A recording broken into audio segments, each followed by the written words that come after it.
Hello all, welcome back to me, your host, Christian Watson. It is good to be with all of you guys today. Before I begin my commentary, as I always begin by saying, please, if you can, like, subscribe, and share this video, or if you want to wait to the end of the video to see if you want to do that, then please do that as well. And if you can, please donate to my channel, donate to me so that I can keep this operation going and so that I can keep giving you guys the best content possible at Official C. Watson PayPal, and you just donate there and it'll help a lot.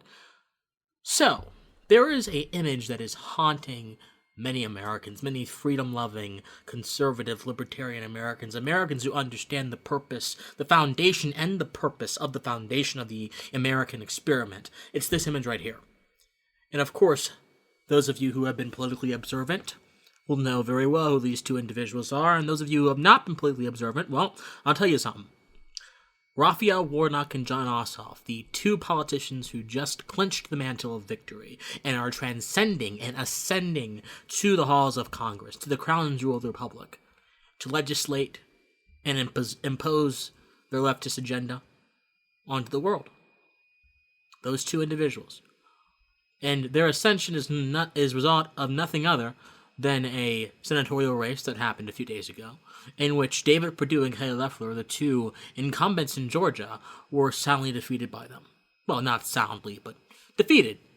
Nonetheless, soundly would mean more than a 1% margin victory. It was obviously a very close race, but still, the point is they were defeated. A lot of people are fretting. I have read so many comments. I have seen so many commentators say, this is the end of America. This is the end of freedom. This is the end of free speech. This is the end of the country, as we know it. That we're doomed. And that socialism will rise and take dominion over our political operations. Well, for those of you who believe that, I got something to tell you. Where's your faith at? There is nothing worse than a faithless person. There is nothing worse than a faithless American. A faithless American is rejecting the principles that first allowed this country to be established in the first place. This country, the establishment of this country, is nothing more than an act of faith. Where's your faith at? Now, many of you may be at a point of despair and no return, saying, Christian, faith this, faith that. We have two people who are going to have power, and they're going to have the imprimatur of Joe Biden and of the United States House of Representatives, and to a certain extent, if they do things legislatively, of the Supreme Court. Where is there to have faith in? Where can our faith come from? It comes from within, and it comes from an assurance that socialism shall never prevail in the United States. Why do I say that? Our system of governance is set up in such a way that it quite literally constrains the ability for socialism to take hold for a very long time. The division of powers between the government and the ability for certain politicians, particularly in the Senate, to reject certain measures, either by parliamentary procedures, either by voting or lobbying their colleagues.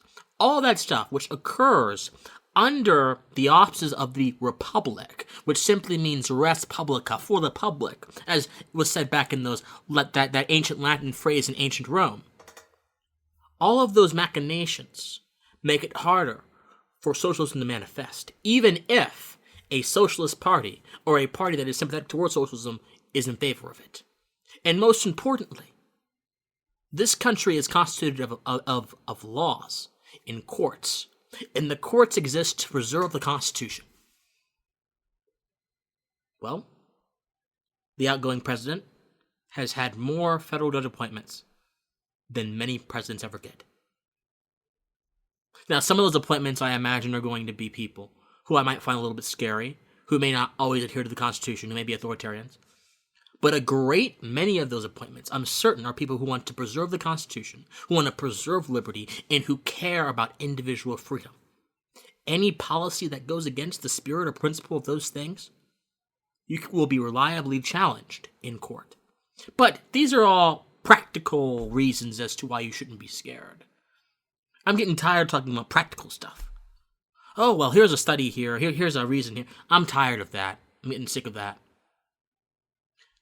There is a philosophical reason, a principled reason as to why you need to have faith in this country. This is a country that has survived so much, that has endured so much, whose people have survived so much. We used to have the FBI director putting people on watch lists for speaking in favor of a malign ideology within the states in the 30s and 40s and 50s. We used to ban books. We used to do so many things to rebel against the spirit and the principle of the American experiment, and yet all of us found a way to push back against that. You should not despair.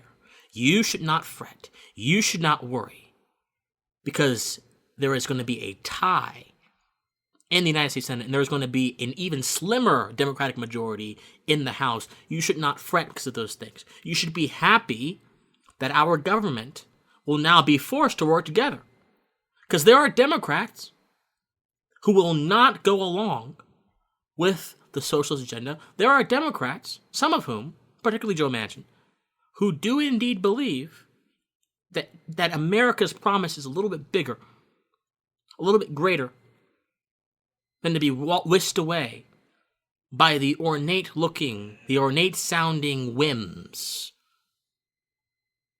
of universal health care or of increased taxation for the wealthy. You have to understand, this is not simply an issue of systems of governance. It's a matter of understanding America. We are a nation of persistence. That's not to say don't be mad about this or don't be concerned about this. Sure, go ahead and do that.